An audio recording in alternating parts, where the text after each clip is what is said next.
જોઈ રહ્યા છો વડોદરા લાઈવ 24/7. હવે જોઈએ અગત્યના સમાચાર. વંદે માતરમ ગીતના 150 વર્ષની ઉજવણી. તાપી જિલ્લાએ રાષ્ટ્રગીતમાં સુર પુરાવ્યો.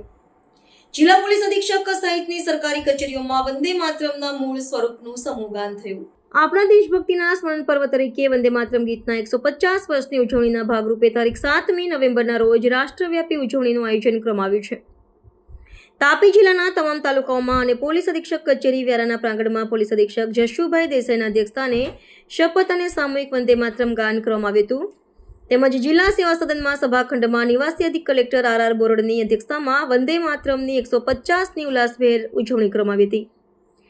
વ્યારા જિલ્લા સેવા સદનના કલેક્ટર સભાખંડમાં વિવિધ કચેરીઓના સંકલન કક્ષાના અધિકારીઓ કર્મચારીઓની ઉપસ્થિતિમાં વંદે માતરમ ગીતના મૂળ સ્વરૂપનું સમૂહગાન કરવામાં આવ્યું હતું. આ સાથે જ ઉપસ્થિત સર્વે સ્વદેશી અપનાવવાના શપથ ગ્રહણ કરી ઘરેલું ઉત્પાદનને પ્રોત્સાહિત કરવા સંકલ્પબદ્ધ થયા હતા. આ જ રીતે જિલ્લા પંચાયત વ્યારા અને સોનગઢની નગરપાલિકાઓ પ્રાંત કચેરીઓ તમામ તાલુકા મામલતદાર કચેરીઓ સહિત સરકારી કચેરીઓમાં પણ વંદે માતરમના મૂળ સ્વરૂપનું સમૂહગાન કરવામાં આવ્યું હતું. આ સમૂહગાનમાં પ્રાંત અધિકારી, નાયબ જિલ્લા વિકાસ અધિકારી, જિલ્લા પુરવઠા અધિકારી, જિલ્લા શિક્ષણ અધિકારી, જિલ્લા પ્રાથમિક શિક્ષણ અધિકારી તેમજ મહિલા અને બાળ કલ્યાણ, આરોગ્ય, ખેતીવાડી, ICDS સહિતના વિભાગના અધિકારીઓ કર્મચારીઓ જોડાયા હતા.